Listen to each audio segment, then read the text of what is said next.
ในวันที่9 ธันวาคม 2025 ทานคุณสมัยเวียงพระจันทร์รองหัวหน้าแผนกเกษตรกรรมและสิ่งแวดล้อมแขวงอัตตปือพร้อมด้วยคณะวิชาการ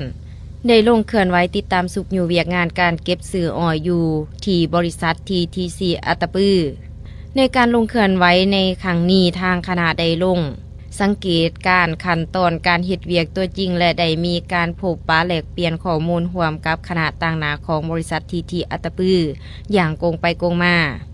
จุดประสงค์หลักเมนเพื่อสอบถามและกวดกามาตรฐานการหับซื้ออ้อยในปีนี้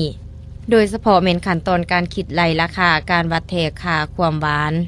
การหักลบสิ่งเจือปนและการสั่งน้ำหนักเพื่อความถูกต้องท่านคุณสมัยเวียงพระจันทร์ได้เน้นหนักให้ทางบริษัทให้ความสำคัญหลายต่อชีวิตการเป็นอยู่ของประชาชนผู้ปลูกอ้อย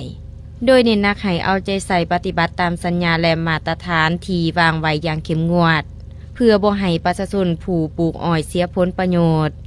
ซึ่งทางแผนกกสิกรรมและสิ่งแวดล้อมแขวงพร้อมที่จะยืนอยู่บนจุดยืนของความเป็นกลาง